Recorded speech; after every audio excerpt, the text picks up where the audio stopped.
The groundbreaking children's television program Sesame Street premiered on Monday, November 10, 1969, and forever changed children's TV.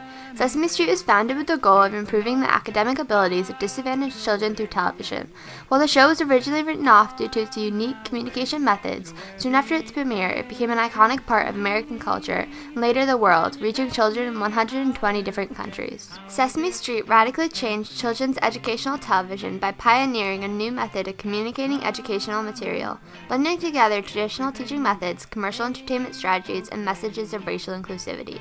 The show was successfully able to create a deeper cultural understanding for its young viewers, and generate an understanding of how to effectively use TV as an educational medium.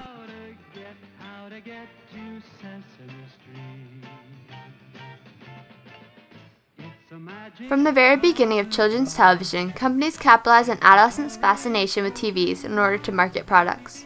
The marketing prowess of the Howdy Doody show is a perfect example, as lead characters such as Buffalo Bob and Young Howdy could be found advertising products such as Wonder Bread and Colgate toothpaste. The commercialism of television programs blended into all types of children's shows, even the educational ones, thus limiting their overall impact. By the 1960s, televisions became an essential part of every household. As the importance of televisions grew, so did the number and types of programs, leading to the introduction of educational children's television.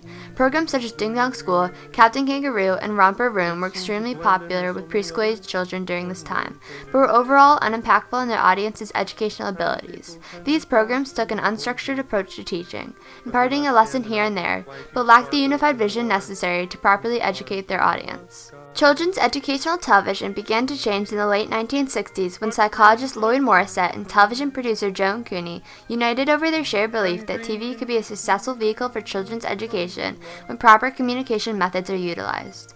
They wanted to eliminate the educational racism present within society and give disadvantaged Black children an equal opportunity for future success. At the time of Sesame Street's creation, the United States was facing an educational revolution as society prioritized the education of preschool-age children. President Lyndon B. Johnson's Great Society campaign advanced a number of new social programs designed to reduce poverty in the early 1960s, one being the Head Start program, the first free preschool program in America, which gave disadvantaged children access to early education.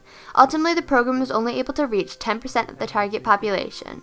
It was also plagued by educational racism, which manifested itself in substandard facilities, poorly trained and indifferent teachers, and the provision of less funding per student for Black schools.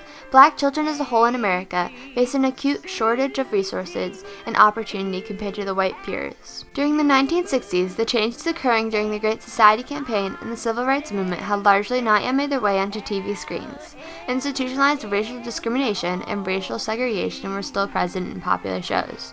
Only 9% of all characters in children's shows were minorities, and when included within programs, they were often misrepresented, stereotyped, discriminated against, and treated as inferior. This had a significant impact on the self-concept of Black children, teaching them to internalize television's negative depiction of their race. When Sesame Street was first pitched by Joan Cooney and Lloyd Morissette, they struggled to find a network which understood the potential for socially minded children's television. Undeterred by rejection, they exhausted all of their connections in order to gain government funding and founded their own network, the Children's Television Workshop, to support their cause. During the show's early stages of production, Joan Cooney and Lloyd Morissette worked closely with professionals from various professions to develop Sesame Street's primary goals, both educationally and socially. The program's producers created goals in traditional educational material, as well as ones surrounding a critical societal issue, racial inequality, including the teaching of acceptance, equality, and self-worth. The two separate focuses of Sesame Street led producers to structure two unique means of communication: street scenes and commercial-like segments. Sesame Street's setting, cast, and character interactions during street scenes effectively communicate their message of equality and racial acceptance without openly broaching the topic, an innovative approach to the discussion of racial issues.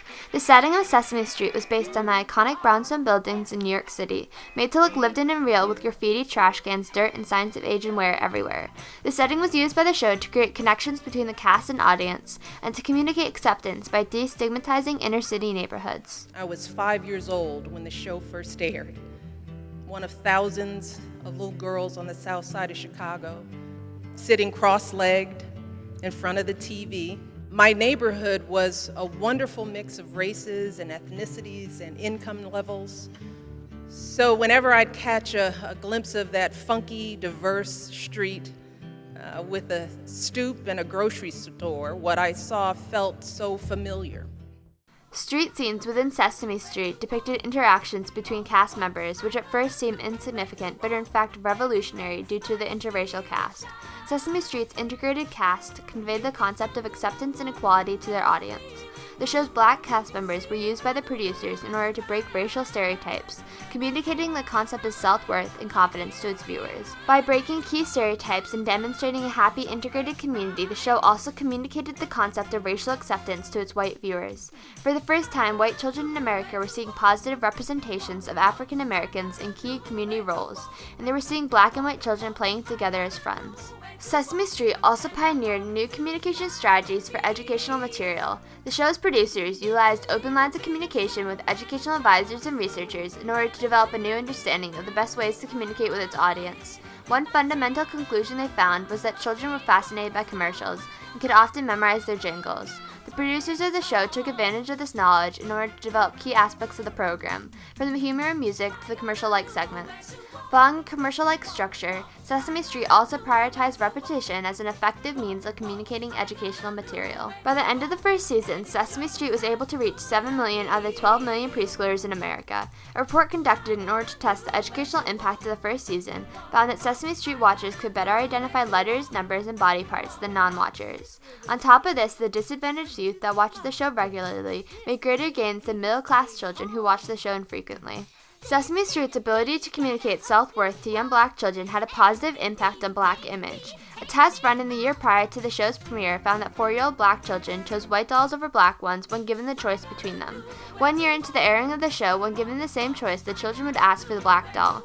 Seeing positive representations of people who look like them on television allowed black children to develop their self-confidence and self-concept. The diversity within Sesame Street's cast also helped change the mindset of white children as well. In a letter to the Children's Television Workshop, a mother reported that after her child first watched the show, she said, "Susan and Gordon are bad people. They're different from us. Their hair and skin are funny."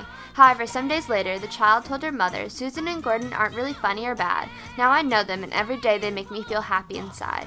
Other television networks gained an understanding from Sesame Street and its success on the best ways of teaching children. In the years following Sesame Street's premiere, children's educational television grew as shows such as Hot Dog, Curiosity Shop, and Make-A-Wish were created. These shows use Sesame Street as a guideline for success, stealing key aspects of the show from the commercial-like segments, humor, and music to the use of children as educators in order to communicate with their audience more effectively. Throughout the decade, as educational children's programs develop new styles, they still hold on to elements of Sesame Street programs, such as commercial-like segments, the use of children as hosts, music, humor, and a cast of a mix of imaginary characters with real humans. Sesame Street left a profound impact on the overall goals of future children's programs. The lessons taught by Sesame Street's street scenes allowed future programs to understand how simple interactions between cast members can be utilized in order to teach children moral, social, and cultural concepts. Shortly after the premiere of Sesame Street, Bill Cosby, inspired by Sesame Street's impact on the perception of black children, created Fat Albert and the Cosby Kids with a similar goal of teaching racial equality through its cast and the show's setting. Similar to Sesame Street, each episode contained different moral messages that worked together to shape its audience into better people. Over the decades, we have seen educational television programs address critical issues such as the environment, racial equality, cultural acceptance, bilingual education, and gender equality. Due to Sesame Street and its undeniable impact on the mindset of its audience in regard to race, the definition of children's educational TV has drastically changed. Educational children's TV no longer just represents the teaching of academic material. Instead, it encompasses both the communication of traditional school material and lessons on social, moral, and cultural topics. Sesame Street is a story of innovation and communication. Created in a time of educational reform, Sesame Street was able to successfully work alongside the Head Start program to create change. Due to the creators Joan Cooney and Lloyd Morrissett's innovative approach to the topic of communicating educational material, as they capitalized on an already popular method of communication, TV, generating a new understanding of its ability to educate its audience. Sesame Street's blending of commercial strategies and traditional teaching methods created new means of communication within television, shaping children's educational TV and television as a whole. The show led to an understanding of the most effective methods of communicating educational material to children through TV, as well as on TV's ability to communicate social issues. The legacy of Sesame Street continues to this day, reaching 150 million children worldwide, inspiring future programs to continue to push the envelope by discussing meaningful issues in order to make a difference and spark change.